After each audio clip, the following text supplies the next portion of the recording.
Assalamualaikum warahmatullahi wabarakatuh. Kami ingin membuat tugas video keperawatan gerontik dengan kasus seperti di bawah ini.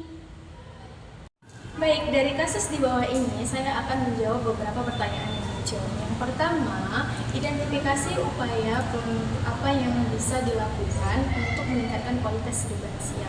Jadi, untuk meningkatkan kualitas hidup lansia itu, yaitu yang pertama, memberitahu lansia tersebut melalui edukasi atau promosi kesehatan tentang makanan bergizi dan seimbang. Yang kedua, yaitu memberitahu kepada lansia tersebut untuk melakukan aktivitas atau olahraga teratur. Dan yang ketiga, yaitu jangan lupa untuk selalu mengecek kesehatan pada lansia tersebut. Dari soal yang nomor 2, yaitu langkah preventif apa yang dapat mencegah terjadinya komplikasi pada penyakit hipertensi dan diabetes yang dialami oleh lansia. Nah, jadi jawabannya yaitu dengan melakukan perencanaan pola makan yang sehat, yaitu memberitahu pada lansia tersebut melalui edukasi bahwasannya harus mengonsumsi makanan yang rendah garam, rendah gula, rendah lemak, dan tinggi serat. Nah, terus selanjutnya kita kasih tahu kepada lansia tersebut, karena kan tidak semua lansia itu paham dengan kata-kata kita. Nah, jadi kita kasih tahu dengan kata-kata yang mudah dipahami oleh lansia nih. Contohnya melalui komunikasi, seperti yang saya kasih tahu ini. Nenek nanti kalau di rumah, kalau mau makan, lauknya jangan terlalu asin ya Nek, garamnya jangan terlalu berlebih, karena itu dapat memicu terjadinya tekanan darah nenek menjadi tinggi. Begitu juga dengan makanan yang manis Nek, nanti kalau nenek mau makan kue, kuenya jangan terlalu tinggi gula, jangan terlalu kemanisan, dan gulanya jangan terlalu berlebih ya Nek, karena itu dapat memicu terjadinya gula darah nenek menjadi tinggi. Kalau nanti gula darah dan tekanan darah nenek menjadi tinggi, itu dapat menyebabkan komplikasi. Penyakit hipertensi dan diabetes ini bisa mengajak teman-temannya untuk masuk ke dalam tubuh nenek. Nah, cara mencegahnya yaitu dengan cara nenek menghindari makanan yang saya sebutkan tadi. Dari pertanyaan yang nomor 3, yaitu intervensi kuratif apa sih yang perlu diperhatikan dalam kasus di bawah ini? Dan jadi intervensi kuratif yang perlu dilakukan yang pertama yaitu dilakukan pemantauan pengecekan atau memeriksa tekanan darah dan gula darah pada lansia secara rutin. Terus yang kedua yaitu dengan cara mengingatkan atau memberitahu pada lansia tersebut jika ada obat yang diresepkan atau diberikan oleh dokter pada saat di rumah sakit, jangan lupa untuk diminum, karena itu dapat meningkatkan kesehatan pada lansia tersebut. Dan yang ketiga, yaitu memberitahu pada lansia tersebut untuk melakukan aktivitas olahraga rutin dan cukup. Nah, contohnya seperti senam lansia, atau bisa juga berjalan kaki di sekitaran rumah lansia tersebut.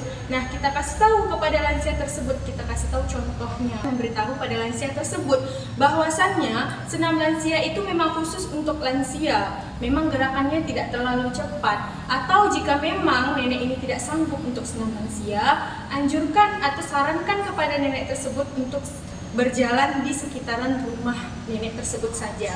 Nah, terus selanjutnya, beritahu pada lansia tersebut untuk istirahat yang cukup dan tidak berpikir yang berlebihan. Contohnya melalui komunikasi. Nenek harus banyak istirahat. Nah, nenek jangan banyak pikiran. Kalau nenek banyak pikiran, bisa menyebabkan terjadinya stres. Stres ini bisa memicu tekanan darah menjadi tinggi. Nah, nenek harus istirahat yang cukup. Begitu. Nah, selanjutnya, pertanyaan yang nomor 4 akan dilanjutkan oleh teman saya Riri. Baik, saya akan melanjutkan pertanyaan yang keempat. Bagaimana bentuk intervensi rehabilitatif agar lansia tetap mandiri?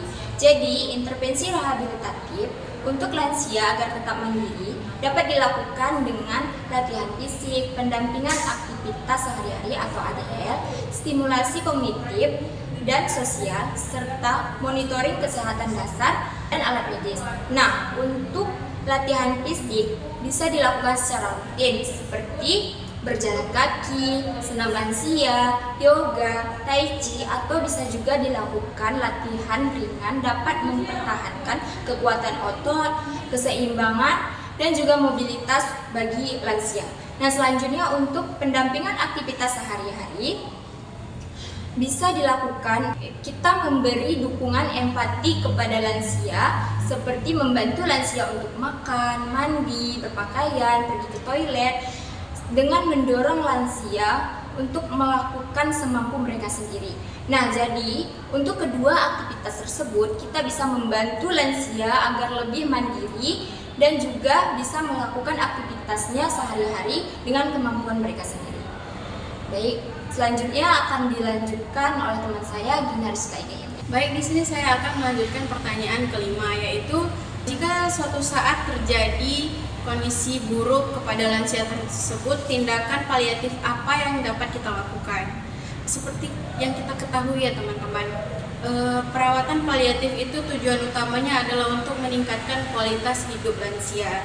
Nah, poin yang paling utama adalah keluarga, dukungan keluarga, kerabat terdekat, itu dapat membantu meningkatkan kualitas lansia tersebut. Baik, sekian video tugas kami akhiri.